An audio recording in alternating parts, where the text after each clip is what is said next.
के हामीले फेसबुकबाट इजिली पैसा कमाउन सक्छौं? तर कसरी कमाउने? यो भिडियो लिएर चाहिँ आज म तपाईहरुको अगाडि आएको छु। तपाईहरुलाई लाग्छ फेसबुकबाट पैसा कमाउनु पुरा साह्रो छ, गाह्रो छ, हुँदैन, सक्दैन भनेर। तर फेसबुकबाट पैसा कमाउनु साह्रो छैन, बहुत इजी छ।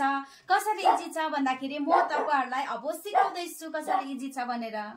यो भिडियो चाहिँ जसले चाहिँ फेसबुकलाई अलरेडी प्रोफेसनल मोड अन गरेर पेज बनाएर कन्भर्ट गरेर चाहिँ उनीहरुले अन गर्नु कोसिस गर्दैछ उनीहरुको लागि चाहिँ यो भिडियो मैले लिएर आएको छु। यो भिडियोमा चाहिँ के छ भन्दाखेरि चाहिँ तपाईहरुले सोचिरहनु भएको छ म फेसबुकबाट पैसा कमाउन सक्दिन, हरेस खाइरहनु भएको छ।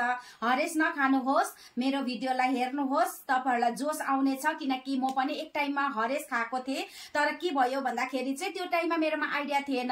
अब मेरोमा आइडिया आयो, मेरोमा आइडिया आइसकेपछि मेरोमा अहिले पैसा पनि आउन थाल्यो फेसबुकबाट हैन। त्यो कारणले गर्दा चाहिँ यो भिडियो चाहिँ मैले तपाईहरुको लागि हो। म जस्तै तपाईहरुले पनि पैसा कमाउनुहोस् भनेर चाहिँ तपाईहरुलाई मैले राम्रोसँगले सिकाउँदै छु। त्यो चाहिँ के हो भन्दाखेरि तपाईहरुले कन्टेन्टलाई जब कन्टेन्ट बनाउनुहुन्छ त्यति बेला माइन्ड सेट गर्नुपर्छ यो कन्टेन्ट चाहिँ म पैसा कमाउनुलाई बनाएको हो भनेर।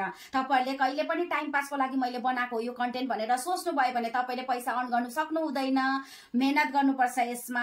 तपाईले एउटा भिडियो बनाउनु भयो, अपलोड गर्नु भयो, त्यो गर्दाखेरि तपाईको फेसबुकबाट आउँदैन। मेहनत कसरी गर्ने त? मेहनत कसरी गर्ने भन्दाखेरि चाहिँ तपाईले भिडियो अपलोड जब गर्नुहुन्छ फेसबुकलाई ह्याशट्यागहरु लगाउनु जरुरत छैन।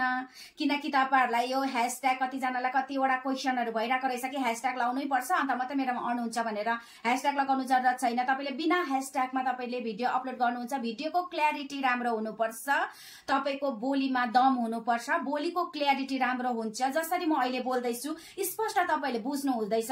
त्यस्तै गरेर तपाईहरुले पनि तपाईले जुन पनि भिडियो जुन पनि कन्टेन्ट ल्याउनुहुन्छ त्यो कन्टेन्टमा तपाईको दम हुनुपर्छ। त्यो कसरी भन्दा क्ल्यारिटी कसरी गर्नुहुन्छ? तपाईले जे पनि भिडियो बनाउनुहुन्छ अरूले बुझ्नु पर्छ त्यो कसरी गर्नुहुन्छ। अब त्यसमा पनि तपाईहरुलाई पुरा क्वेशन आइराको छ क्ल्यारिटी कसरी हुन्छ भनेर।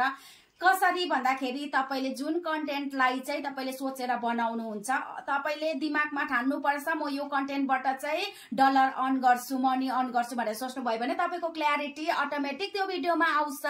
किनकि म त्यसरी नै बनाउँछु। म जुन पनि भिडियो बनाउँछु अपलोड गर्छु त्यसको बादमा मेरो दिमागमा यो हुन्छ कि म यो भिडियोबाट चाहिँ यति डलर चाहिँ म अर्न गर्छु, यति फलोअर्स बढाउँछु। कतिजनाको दिमागमा मेरो फलोअर्स बढ्दैन भनेर सोच्नुहुन्छ, फलोअर्स घटेको छ। तपाईको दिमागमा जब छैन म फलोअर्स मलाई यो भिडियोबाट फलोअर्स चाहिँ एउटा भिडियोबाट म कम से कम पनि 4-5 ला फलोअर्स बढाउँछु भनेर सोच्नु पर्छ। त्यो कसरी भन्दा बिचाको भिडियो नहाल्नुहोस्। जुन भिडियोमा तपाईलाई अरु मान्छेलाई चाहिँ हेर्दाखेरि चाहिँ त्यो भिडियो मन परोस्, अब हेरौं लागोस्, भ्युज पनि बढ्छ, मान्छेले फलो नगर्नेले पनि फलो गरिदिन्छ। यस्तै गरेर चाहिँ तपाईहरुले राम्रो कन्टेन्ट लिएर आउनुहोस्, राम्रो भिडियो अपलोड गर्नुहोस्। तपाईको फलोअर्स अटोमेटिक बढ्छ, फलोअर्स बढेपछि तपाईको भ्युज बढ्छ, भ्युज बढेपछि लास्टमा गएर तपाईको मनी अर्न हुन्छ।